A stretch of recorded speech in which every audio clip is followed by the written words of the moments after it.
I was reborn, returning to the day my noble sister and I both fell into the water. With a desperate doggy paddle, I avoided Caspian's outstretched hand, and Caspian, who had dived in to save us, turned without hesitation to rescue my sister. From that moment, I knew that our husband had been reborn as well. In our past life, he was my sister's husband, yet he showered me with endless affection. It wasn't until my sister, disappointed, left him that Caspian had his great awakening. He burst in on her new wedding night, kneeling and pleading, "May my wife never abandon me, and may we never doubt each other, life after life." And that day was the very day I married Caspian. By the time I crawled ashore, my brother-in-law Caspian was already locked in a tearful, dripping embrace with my sister Lauren. In his eyes was the relief of having recovered something lost, and a tenderness born of a second lifetime. Me sister, meanwhile, leaned against him, shy and overjoyed, too emotional to speak.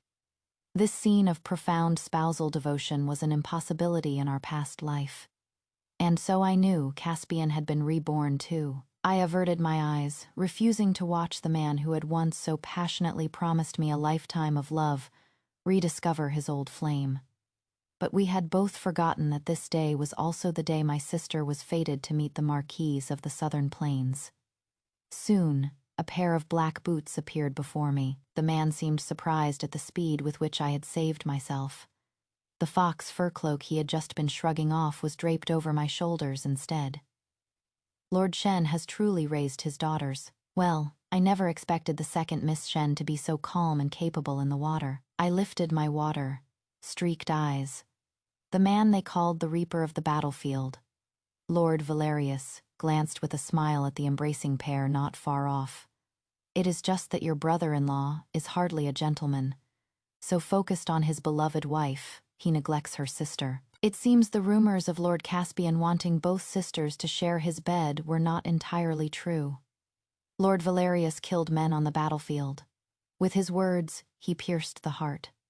At his remark, both Caspian and my sister frowned. At this very time in our past life, Caspian was in the midst of his most flamboyant courtship of me, willing to do anything to win my smile.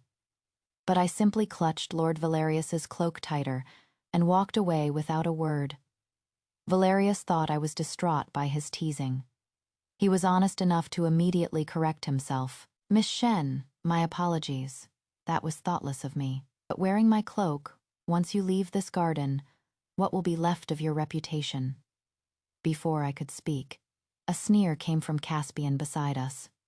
"The Marquis is mistaken. What reputation does she have left to protect? She is a born seductress. While stringing me along, she has already managed to hook a marquis. To her, we are merely potential prize husbands, and she is waiting for the best offer." Caspian hated me. This hatred was so strong that it brought him back for a second life, and made him abandon me without hesitation. "Oh, is that so?" I pulled out a stack of letters, thousands of characters scrawled across them. "I was unaware that I was the one who bewitched you, my lord brother-in-law, into writing such obscene words, inviting me to share your bed with my sister." Caspian, who had just been radiating righteous indignation, his face immediately darkened. He had likely forgotten that at this point in our past life, I had not yet fallen for his sweet words and diligent courtship. I had come today intending to return his letters, but the person whose face was even darker than Caspian's was, of course, my sister Lauren. Hearing my words, Lauren pushed Caspian away. She was heartbroken. "Caspian, you truly betrayed me." Forgetting his attempts to slander me, Caspian immediately knelt before his wife to show his sincerity. "Lauren, I will never betray you." He swore to the heavens, repeating that vow of tragic, undying love. "May my wife never abandon me, and may we never doubt each other, life after life." Such devotion. Yet, in our past life, when Caspian signed the divorce papers, his triumphant expression and mocking words had made his wife's face turn to ash. He had told me that his marriage to Lauren was merely a union of powerful families. He and I, we were the true soulmates, a match made in heaven. And I had believed him. After my sister left the Caspian estate, It was only natural for a Shen sister to fill the void in the marriage alliance. I stepped in, marrying him as his second wife. But then Caspian learned that my sister was remarrying into an even more powerful noble house. He was consumed by regret. On our wedding night, he tore the phoenix crown from my head, his eyes burning with rage. He said that if it weren't for me, his first wife would now be the exalted marquise's wife, and he wouldn't be stuck with a second wife born of a concubine, forever a step below everyone else, while Caspian and Lauren were still lost in their moment of epic world. Ending romance, I turned and left the garden. For the rest of this life, I would never see Caspian again. But Lord Valerius was relentless. He had his men bring the marquise's carriage. "Miss Shen, you've shown me a fine play. It is only right that I see you home as a small token of my appreciation." I was about to refuse, but I realized my current state was indeed improper. Putting aside the ostentatious nature of the marquise's cloak, my soaked clothes and shoes were a truly unseemly sight. When I obediently climbed into the carriage, it was the glib and frivolous marquis who was left speechless. I spoke for the now blushing Valerius, instructing the driver, "Just drop me at the side gate of the Shen estate." "The side gate? You didn't seem so concerned with your reputation just now." Valerius thought I didn't want anyone to know I had returned in his carriage. But I told him, "Because I am the daughter of a concubine. Concubines' daughters are not permitted to use the main gate." Valerius knew he had misspoken, but I didn't care, because after today, we would never meet again. Inside the silent carriage, only the rumbling of the wheels filled the awkward space. After a long while, someone flexed his stiff fingers. He looked earnestly at the young woman beside him. "I wish to ask for the second Miss Shen's hand in marriage." "What does Miss Shen think of becoming the lady of the marquise's estate?" I was still wearing Lord Valerius's cloak when I returned to the Shen estate. My stepmother's servants were waiting at the side gate. They grabbed my hair and dragged me to the ancestral hall.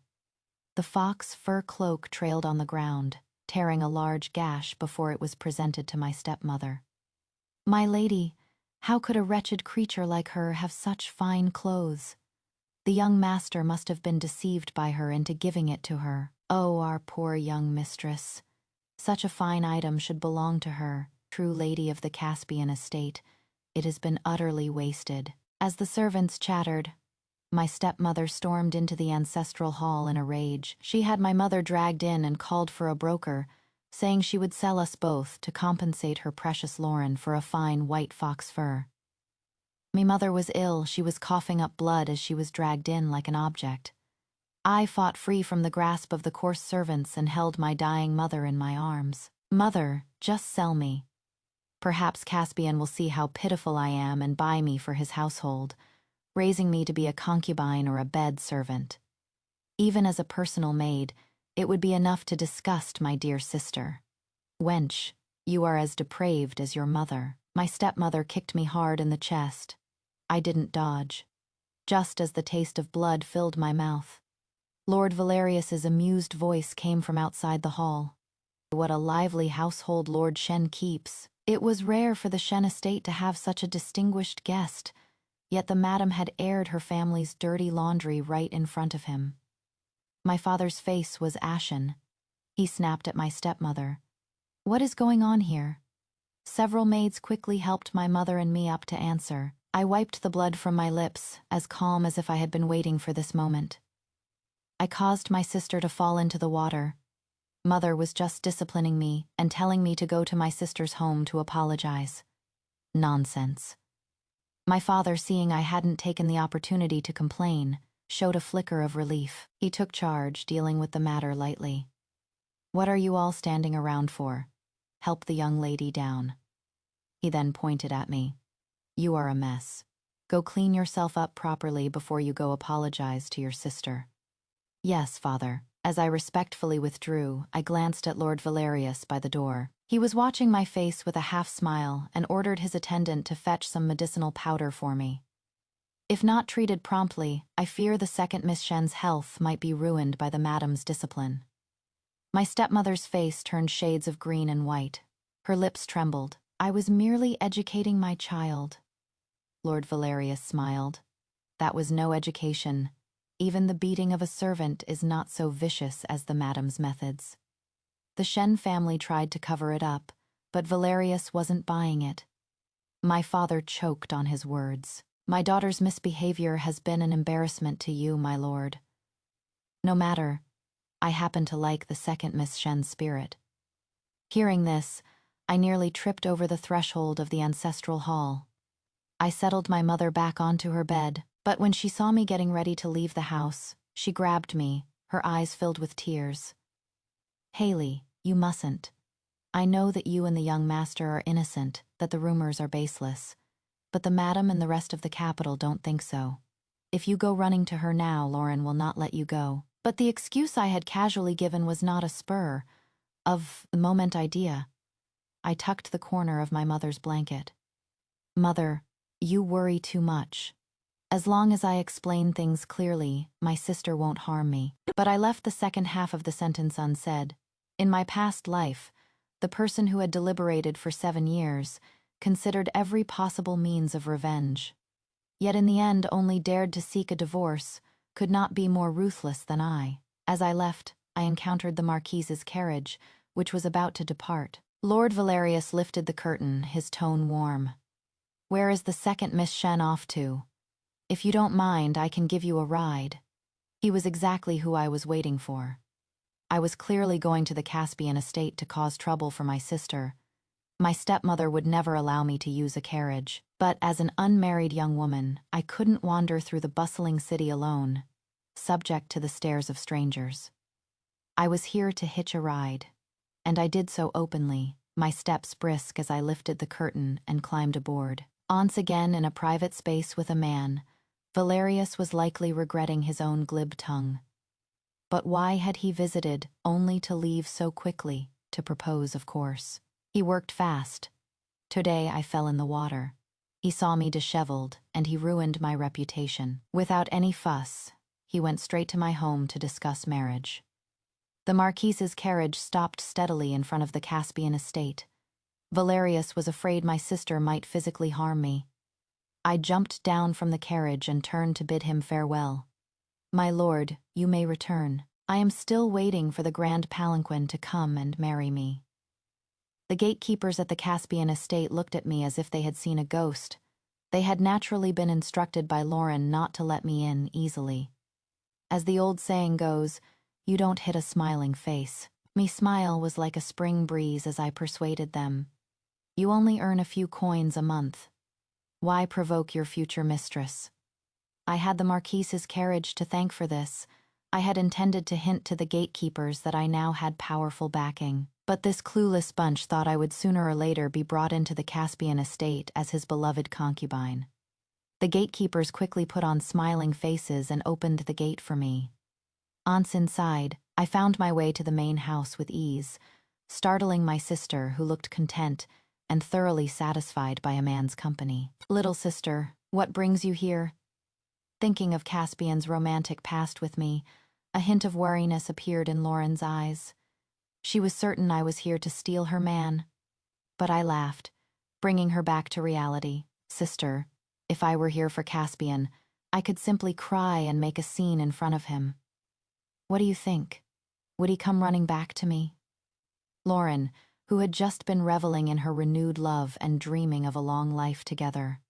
Her face instantly changed. Of course.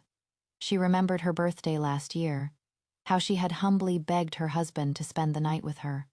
But Caspian was too busy preparing an extravagant gift for my coming. Of-age ceremony.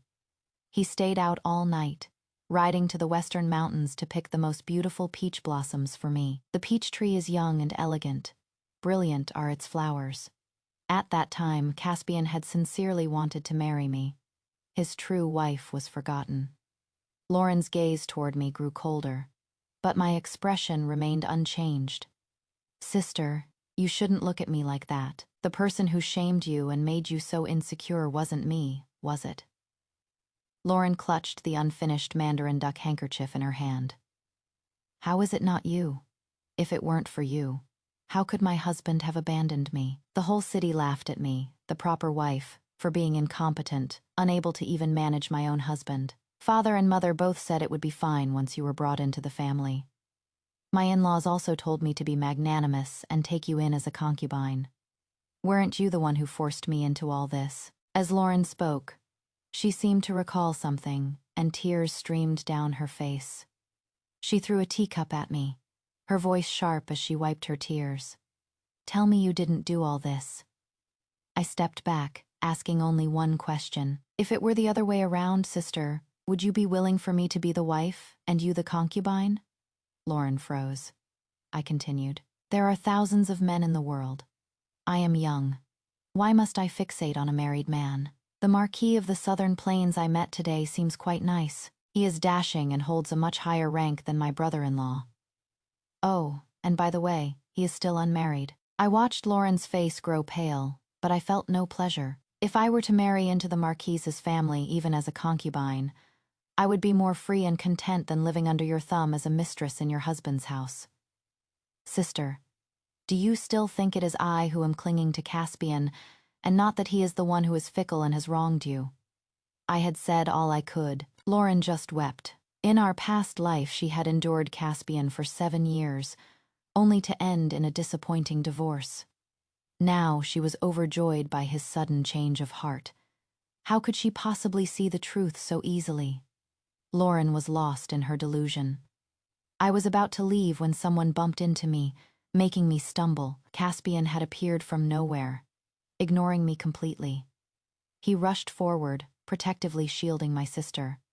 Lauren, don't listen to her lies. I, Caspian, will never fail you in this life. Then he looked at me, his handsome face like frost. What are you doing here? I am no longer under your control. Are you here to persuade your sister to take you in? Hemph, even if Lauren has a moment of weakness. Without my permission, you will never step foot in my house as my concubine. I had barely regained my balance when Caspian's shocking words almost made me fall again. He actually thought I had come to beg my sister to let me be his concubine. I glanced at my sister. Lauren shared his sentiment. My husband, I know about your past with my sister, but you have remained faithful. It is she who has been too outrageous. Finding someone to support her, she proudly lifted her head. I will not listen to your slander. My husband and I are devoted to each other. A petty person like you will have no chance. They were in perfect harmony, but at the second gate my brother-in-law, reborn and self-proclaimed romantic hero, called out to me. Haley, second Miss Shen. You've come back too, haven't you? Caspian had come alone, clearly to avoid any misunderstanding from my sister. Seeing me turn to leave, he raised his voice. In that case, let's not waste each other's time. This time, I will cherish Lauren and have no improper thoughts about you. And you need not hold a grudge trying to tell her about our past life to ruin our marriage. After all, the past is nothing but a fantasy now. I hope you will not continue to pester me. Let us never meet again in this life. I held back finally, catching Caspian off guard. I balled my fist and punched him in the eye. The move was clearly unexpected. Caspian fell to the ground, stunned and embarrassed. Haley, are you mad? He cried out. I squatted in front of him and raised my fist again. He quickly shut his mouth. Caspian, I came to apologize today, not to convince my sister to leave you, but to make sure she wouldn't leave you easily. I beat Caspian senseless. He didn't dare to make a sound. It was Lauren who went running back to our family home in tears. My parents, terrified, immediately locked me in the ancestral hall. They gave my sister a large number of deeds and properties to take back to Caspian as an apology. Among them, of course, were many betrothal gifts from the Marquise's estate. Ultimately, it was a high-ranking family marrying the daughter of a minor official's concubine. My parents, seeing no public announcement, assumed it was just the Marquis taking a concubine. Since Valerius had not been explicit, I couldn't bring it up either. When spring came, Lord Valerius requested a favor from the Empress Dowager to host a lake excursion on a painted barge, for the enjoyment of all. The event was originally a gathering for the capital's nobility, and the Shen family had no place there, but Valerius managed to get an invitation for us. At first, my stepmother was thrilled. She had another legitimate daughter, Cora, a year younger than me, and this was a perfect opportunity for matchmaking. But the invitation from the Marquise's estate specifically named me as the sole guest. My stepmother wanted to tear it to shreds. If it weren't for the Empress Dowager's presence, which made it difficult to air the Shen family's dirty laundry before the imperial family, I probably wouldn't have had the chance to appear. Before leaving, I was made to wear the family's only dress of lake, green silk, and my stepmother, grinding her teeth, had a set of jewelry made for me. Cora's eyes were red with jealousy. My stepmother whispered to her, "Just bear with it this one time. When she ends up like her mother, climbing the social ladder as a concubine, she'll have endless suffering." But Cora couldn't see the bigger picture. She ran to the Caspian estate to complain to her dear sister Lauren about our stepmother's favoritism. But when her words reached Caspian's ears, they took on a different meaning. Caspian said with a smile that it wasn't that our mother-in-law was biased towards me.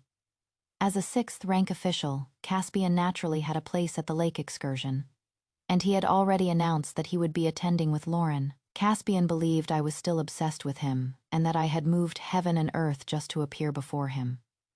Moreover, I was no ordinary woman, but someone reborn. With such an advantage, getting an imperial invitation was not difficult.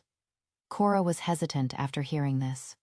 But Lauren truly believed her husband was a prophet. She clutched Caspian's arm worriedly. "My husband. My sister is obsessed. You won't do anything with her, will you?" Caspian smiled at Lauren, reassuring her of his loyalty. "Lauren, don't worry. Haley will never surpass you, no matter what." Cora, seeing Lauren's blushing face, said no more. So, when the couple blocked my path by the lakeside, my eyes were as cold as if I were looking at the dead. "Lauren, don't force me to slap you in front of the Empress Dowager." My voice was even, neither loud nor soft. Lauren, adorned in jewels, trembled, but did not move from the path leading to the barge. Her gaze was firm as she tried to persuade me. "Haley, you are my sister.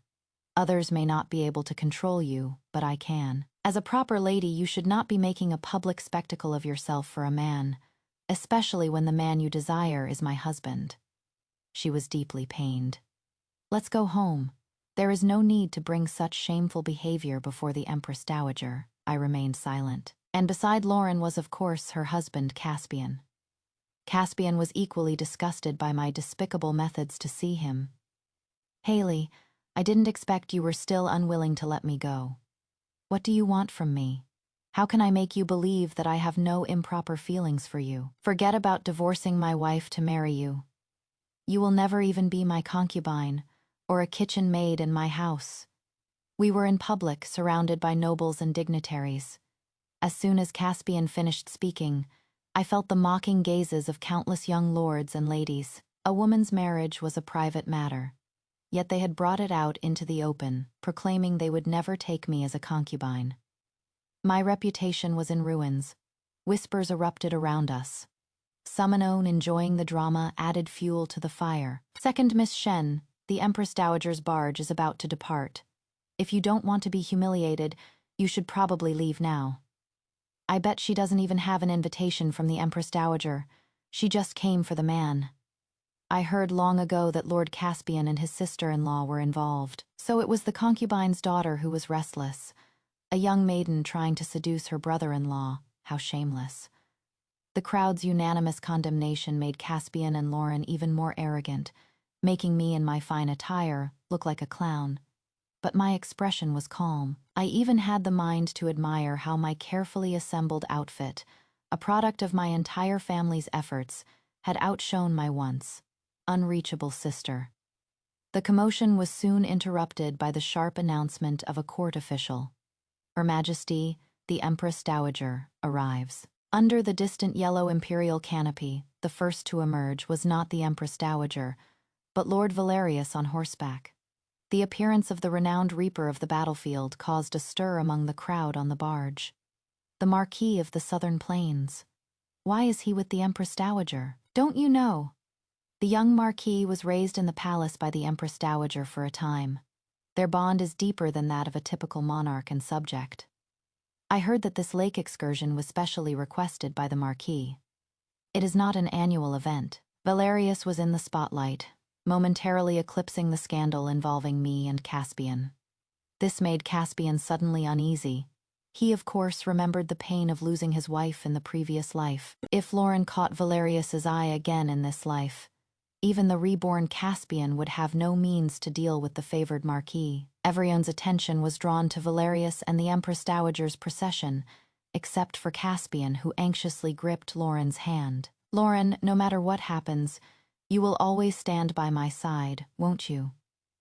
During this time, Lauren had already let go of her past resentment towards Caspian's dissolute behavior. Her heart was filled with the husband who was now devoted to her. Naturally, she nodded. "Of course, my husband, Lauren cannot live without you." Seeing Lauren's sincere reliance and admiration, Caspian's heart settled a little. But the next moment, the relief and peace on his face were shattered by Valerius. "Haley, why are you still standing outside instead of boarding the barge?" Lord Valerius, at the head of the procession, rode closer. His affectionate tone was loud and clear for all to hear. Before I could curtsy, Valerius dismounted.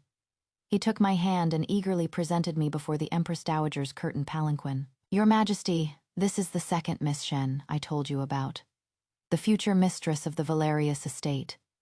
"What?" Faster than the Empress Dowager's response was Caspian's trembling query. However, his voice no longer held the power to command everyone's attention. The dignified Empress Dowager smiled kindly and beckoned me forward. "Good child. Let me see what kind of girl has captured Valerius's heart." So, a blush quickly spread across my exquisitely made, up face at the same time.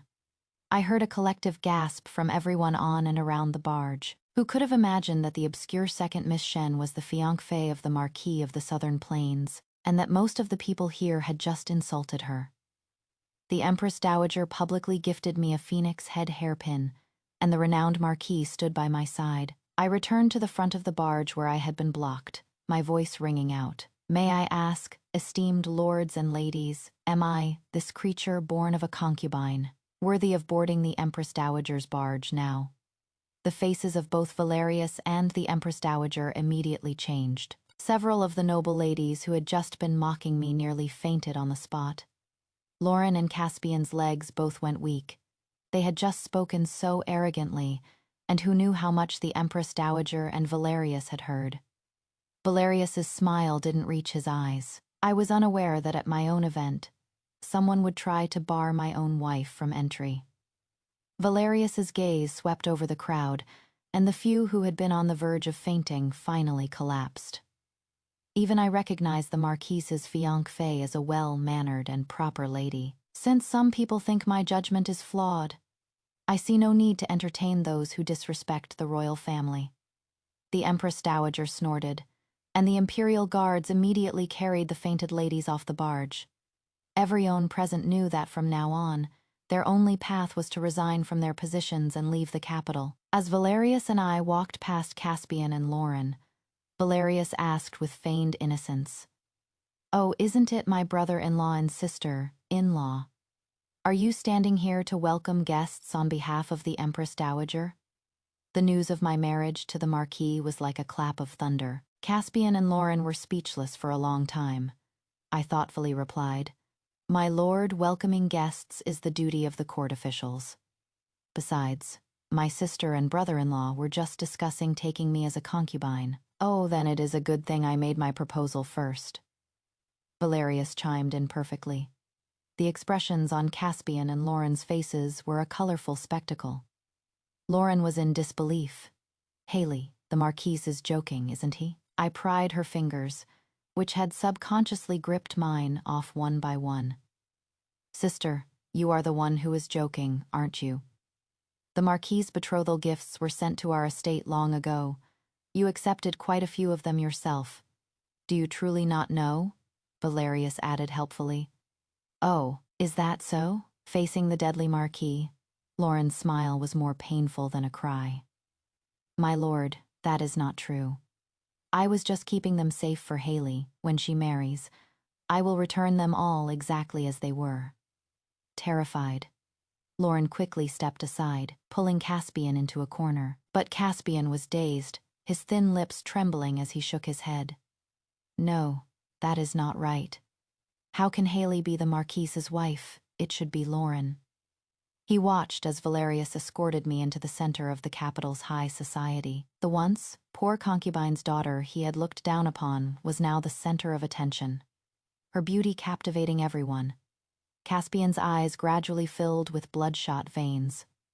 This scene was so similar to Lauren's remarriage in their past life. The wife he had once despised, in her wedding gown, was breathtakingly beautiful, stunning every man in the capital. It was then that Caspian had lost his heart to Lauren all over again, filled with a youthful passion to win her back. Men, they always want what they can't have. It was just a pity that in this new life, he had cast me aside like a worn-out shoe, and I had become the enviable wife of the Marquis. Caspian's gaze was too intense. Halfway through the banquet, I sent a message to him, inviting him to a private room on the barge. The maid who delivered the message, in front of Lauren, instructed Caspian that he was to come alone without any female companions. The Marquise's servants were haughty, and before leaving they shot a disdainful glance at the timid Lauren. Lauren's unpresentable appearance made Caspian feel even more embarrassed. He was overjoyed by the invitation. "My lady, you heard her. The Marquise's wife only wants to see me. My husband, you promised me you wouldn't have any intentions towards Haley." This time, it was Lauren who clung to Caspian's arm, refusing to let go. Seeing that I was still obsessed with him, Caspian had no patience to comfort Lauren. He tore himself away from the clinging Lauren and eagerly followed the messenger. "My lady, please rest assured. I will be right back." Soon, Caspian opened the door to the private room, a triumphant smile on his face. "Haley, I knew you were just putting on an act to make me come back to you, right? Even in this second life, I admit. You are still the one who moves my heart the most. Lauren is dull and rigid. She can't compare to you. We are the ones who are a match made in heaven in our past life." As the scene behind the door came into view, Caspian's bold words died in his throat. "Lord Caspian, why don't you continue? What happened in the past life?" The mere sight of a corner of the bright yellow imperial robe in the room made Caspian's legs go weak, and he fell to his knees. Realizing his gaffe, Caspian stammered, Your Majesty." He frantically searched for me only to see me standing beside the Emperor with Lord Valerius. I respectfully stepped forward and reported, "Your Majesty, this is the man who claims to have overturned fate and been reborn a second time. I am but a cloistered maiden with little foresight. I cannot discern whether Lord Caspian's rebirth is a blessing or a curse. Therefore, I have taken the liberty to report him to your Majesty." I spoke with conviction. Beside me, Cora nodded like a woodpecker. That day she had gone to the Caspian estate to report to her sister. Caspian had spoken freely about his reincarnation without asking her to leave. Valerius had brought Cora before the Emperor, and she had immediately confessed everything she had heard. This lake excursion was nothing but a trap. The Emperor had even come in disguise to personally verify Caspian's identity. Caspian's unguarded words upon entering had already dispelled most of the Emperor's doubts. He warmly bade Caspian to rise. "Lord Caspian, since you possess such a divine gift, why did you not report it to the court immediately? War is imminent on the border. Since you know the future, do you have any strategies or opportunities to share?" Caspian prostrated himself on the floor, trembling. He had no strategies or opportunities. He was just a playboy who had inherited a minor 6 rank position from his grandfather. In his past life, he was too busy with his own love drama to know that the Marquis of the Southern Plains was about to go to war, and the court, seeing he was unmarried, was secretly arranging a marriage for him. If Valerius were to die in battle, at least he would leave behind an heir. Therefore, the noble ladies of the capital avoided him like the plague. And my father, seeking glory, had offered up the divorced Lauren. He had fabricated a tragic story of his daughter being rescued by the Marquis after falling into the water, falling in love at first sight, and even getting a divorce for him. When Lauren remarried, Caspian, seeing his ex-wife's rise in status, was filled with loss and shame. He had made his grand vow to turn back time, to prove his love to the heavens. Terrified, Caspian confessed everything. I was reborn only to mend the regrets of my heart and spend my life with the one I truly love. He had come back for love. What a romantic, but his words were met with scorn from everyone present. If given a second chance at life, who would care about love and hate? After I was reborn from the water, I boarded Lord Valerius's carriage. My wet fingertips traced the path of the enemy's southern invasion from my past life on a silk scroll. I offered Valerius everything I knew, and in return, he promised me the position of his legitimate wife. I never had any intention of fighting over a man, or seeking revenge for the past. I only wanted to use this supreme gift to gain the greatest advantage. Caspian showed his true colors before the emperor. He was trembling so much he could barely speak. As the emperor was about to lose his temper, I saw my chance and interjected.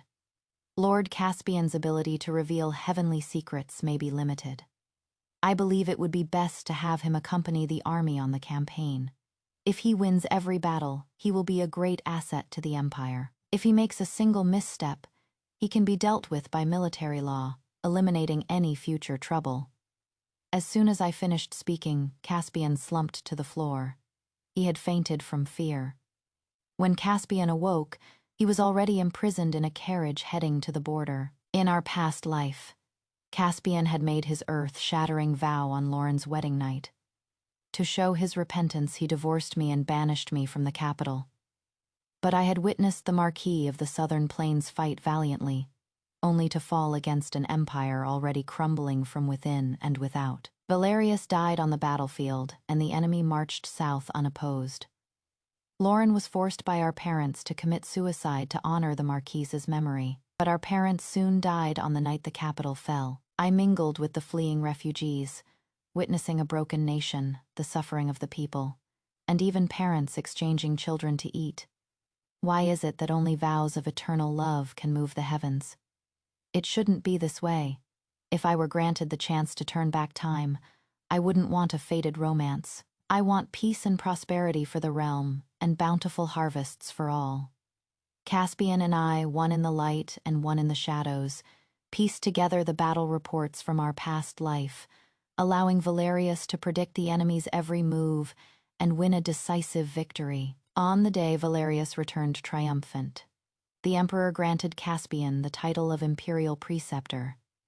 Lauren was ecstatic and showed off for quite some time.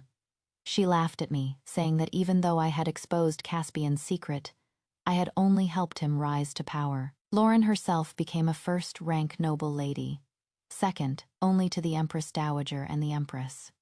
However, soon after, she came crying from the palace. Dressed in her official robes, she knelt before me for a long time. The once arrogant sister begged me, "Little sister, I am willing to be a concubine. Please, ask your husband not to divorce me," he promised.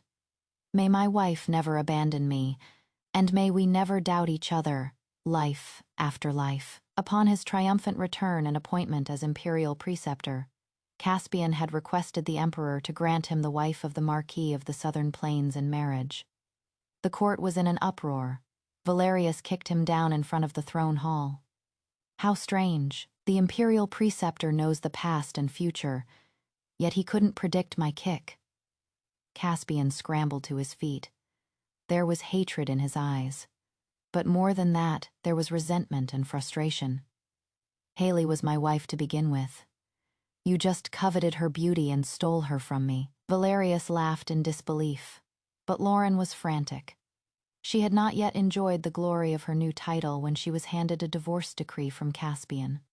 On the day I married into the Marquise's estate, Caspian personally sent the abandoned Lauren back to our family home. He had no intention of dealing with our parents or Lauren. He used a branch of peach blossoms to pry open my window. Caspian had been sent to the border to fight. The once fair-faced dandy had shed his frivolous and childish ways, becoming more rugged and handsome. His eyes were as gentle as soft water. "Haley, I understand everything now. You didn't marry the Marquise out of love.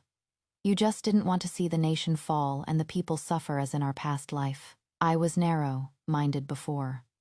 I thought Lauren was my true love.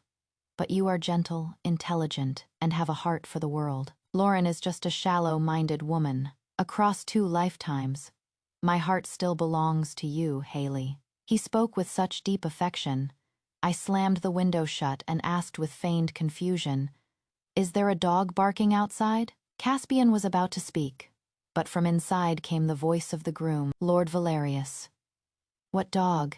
If he has disturbed my lady, I will have his hide." Caspian turned and ran. But after that, Caspian sent word to me, saying he would take revenge on all who had wronged me. He forced my stepmother to write a confession in blood, admitting to all her past abuses. When this came to light, my father divorced her and made my mother his official wife. I became a legitimate daughter of the family. Lauren and her mother, who had once bullied me endlessly, were now abandoned women, dependent on the charity of others. Caspian, pulling the strings from behind the scenes, was pleased with himself. He stubbornly believed that only he understood how I, a concubine's daughter, had survived under my stepmother's thumb. The ungifted peach blossom branch, along with a letter detailing the miserable state of Lauren and her mother, arrived on my desk. But Caspian, in his eagerness to impress, did not know that long before I married Lord Valerius, my family had already registered me as a legitimate daughter. My mother was thus freed from her low status, and my father settled her in a villa with hot springs in the countryside, where she lived freely from then on. Seeing no response to his romantic gesture, Caspian actually snuck into the Marquise's estate at night just to see me. When the guards stopped him, his cap fell to the ground. He looked like the same lovesick fool who had once been captivated by my every smile. His eyes were filled with disappointment and deep affection. "Haley, you've been deceived by Valerius. He married you, made you a legitimate daughter, and freed your mother, all as an act. He has long had another woman he intends to marry, but she is a high-ranking noble lady who could never be a general's widow. Your husband does not love you if he dies. You will have to be his widow and take care of his family. If he returns victorious, he will divorce you sooner or later and marry his true love." Caspian announced his findings about Valerius for all to hear. Beside me, Valerius's face grew darker and darker. He comforted me. "Haley, we will never become what you were in your past life. I asked you to be my wife because I love you. From now on, we will be together in life and death, until our hair turns white." The Marquis glanced coldly at the incredulous Caspian below. "Guards, escort the imperial preceptor to the palace." Caspian did not yet know that his flaunting of his reborn status had attracted the wrong kind of attention. Not long ago, a wandering Taoist priest had appeared in the palace, claiming that carving the flesh from Caspian could create an elixir of immortality. Caspian was unaware of the impending disaster. Relying on his great merits, he divorced his wife and petitioned the emperor, further unnerving him. Today, he asked for my hand in marriage. Tomorrow, what if it was a royal consort, or even the empress? The emperor gives and the emperor takes away, and Caspian had to die. The ever-devoted Lauren begged me to let her see Caspian, who was imprisoned in the palace, but one look was enough to make her vomit her breakfast. "Haley, you bitch, what have you done to him?" Caspian was tied before a giant alchemy furnace. The Taoist priest chanted as he sliced off pieces of Caspian's flesh, mixing them with cinnabar and mercury to create an elixir. I brushed the light ash from the furnace off my clothes. It is not what I did to him, but what His Majesty wants from him. If Caspian could turn back time, then why couldn't he help the emperor do the same, or even achieve immortality? Before the news of the victory at the border had even reached the capital, the emperor had already secretly ordered Caspian to be placed under surveillance. As soon as he returned, he was to be used to create an elixir of eternal life. Caspian pleaded, "Haley, Valerius has wronged you. Only I have ever loved you. At first, my harsh words to you were only because I cared too much. You were my wife in our past life. How could I ever let you go?" But you heartless thing. You turned around and married someone else without a second glance. That is when I knew I was wrong. Haley, I would trade all my lifetimes for a single glance from you. We shouldn't be like this. Another moving vow came from Caspian's mouth. Beside him, Lauren covered her ears, completely lost. No, it was supposed to be us who would never leave or doubt each other for all eternity. Caspian, you love me. I am your wife. But it turned out that all the vows of eternal love, of past and future lives, were nothing but illusions. I watched the farce unfold. Only Lauren insisted on staying in the alchemy chamber, muttering about how they would be together forever. But not long after, I heard that Caspian had managed to break free from his chains. He grabbed Lauren by the neck. It is all you. It is all your fault. If it weren't for you, the exalted Marquise's wife would have been my first and true wife. The same words, blaming another woman for his fate. Lauren was strangled to death in Caspian's hands. Caspian laughed maniacally, then threw himself into the alchemy furnace. In the roaring flames, he declared, "My love will move the heavens and the earth. I will surely reverse fate and continue our story." With the imperial preceptor and Lauren dead in the palace, rumors spread that the emperor was obsessed with seeking immortality and neglecting his duties. As a close advisor to the emperor, Lord Valerius raised the banner of cleansing the court and met with little opposition. But even so, for Valerius to become emperor was no easy task.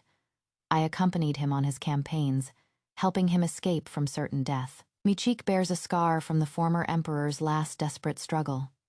On the day Valerius ascended the throne, he took the hand of a noble lady from a powerful clan. He said, "You will be my consort. She will be my empress." I gave a bitter, resigned smile. I had long known that what Caspian had told me was the truth. Valerius's heart belonged to another. Aunts we had been willing to marry for the sake of peace. Now, for the sake of his youthful love, he cast me aside. Beneath my wide sleeve, I plunged the hidden dagger into Valerius's chest, and then, without mercy, I stabbed him dozens more times. So, after the divorce and chase the wife story, we get the make the true wife a mere consort plot. Under the horrified gaze of the noble lady, I walked towards the throne, my fingertips tracing the emperor's crown. Then I refused to play this part. If given a second chance at life, who would care about love and hate? I wanted to use this supreme gift to help all the people of the world.